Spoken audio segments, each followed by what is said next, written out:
Assalamualaikum warahmatullahi wabarakatuh. Kembali lagi dengan saya Hotam Alwananda Saputra.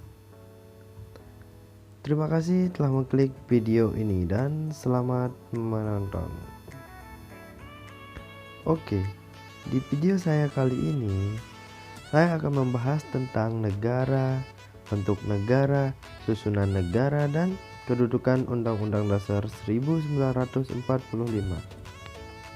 Pasal 1 ayat 1 dan pembukaan Undang-Undang Dasar 1945 alinea keempat. Nah, sebelum kita lanjut ke pembahasan yang lebih dalam, kita harus tahu apa itu negara.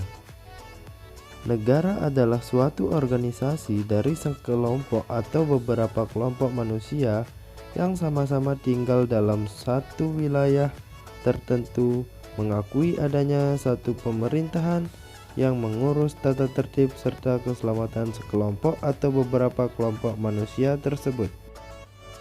Selanjutnya adalah bentuk negara, yang dimana bentuk negara merupakan batas antara peninjauan secara sosiologis dan peninjauan secara yuridis mengenai negara. Peninjauan secara sosiologis, jika negara dilihat secara keseluruhan tanpa melihat isinya. Sedangkan secara yuridis, jika negara atau peninjauannya hanya dilihat dari isinya atau strukturnya. Adapun macam-macam bentuk negara dibedakan menjadi dua. Yang pertama yaitu negara kesatuan. Macam-macam bentuk negara yang pertama adalah negara kesatuan. Negara kesatuan merupakan suatu negara yang merdeka dan berdaulat. Di seluruh negara yang berkuasa hanya ada satu pemerintah pusat yang mengatur seluruh daerah.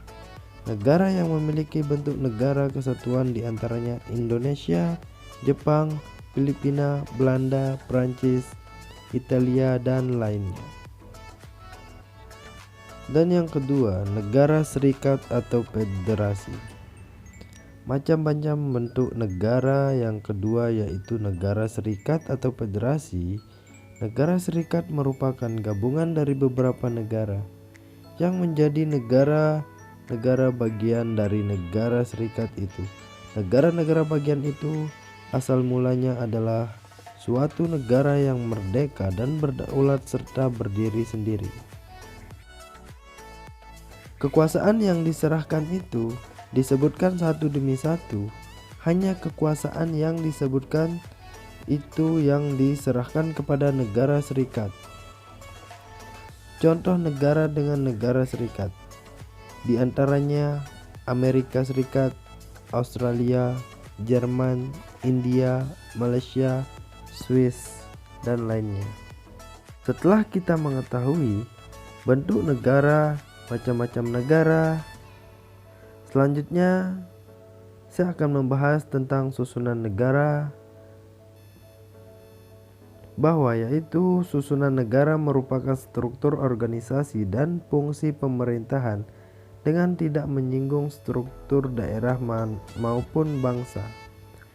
Susunan negara juga mengangkut bentuk negara yang ditinjau dari segi susunannya, yaitu berupa yang pertama negara kesatuan, yaitu negara yang bersusunan tunggal. Dan yang kedua negara federasi, yaitu negara yang bersusunan jamak. Nah, tentang kedudukan Undang-Undang Dasar 1945 pasal 1 ayat 1 dan pembukaan Undang-Undang 1945 alinea keempat, yaitu perlu kita ketahui. Pembukaan Undang-Undang Dasar 1945 merupakan pokok atau kaidah negara yang bersifat fundamental, serta mempunyai kedudukan yang tetap dan melekat bagi negara Republik Indonesia. Adapun kedudukan pembukaan Undang-Undang Dasar 1945 sebagai sumber motivasi dan aspirasi, perjuangan serta tekad bangsa Indonesia. Kemudian sebagai sumber cita-cita hukum dan cita-cita moral yang ingin ditegakkan dalam lingkungan nasional dan internasional, serta nilai-nilai universal dan lestari dalam peradaban bangsa-bangsa di dunia. Adapun kedudukan Undang-Undang Dasar 1945 Pasal 1 Ayat 1 adalah yang pertama, segala warga negara bersamaan kedudukannya dalam hukum dan pemerintahan dan wajib menjunjung hukum dan pemerintahan itu dengan tidak ada kecualiannya. Dan yang kedua, tiap-tiap warga negara berhak atas pekerjaan dan penghidupan yang layak bagi kemanusiaan. Nah, mungkin sampai sini dulu ya untuk penjelasan kali ini. Semoga bermanfaat untuk kita semua. Mohon maaf bila ada kekurangan. Wassalamualaikum warahmatullahi wabarakatuh.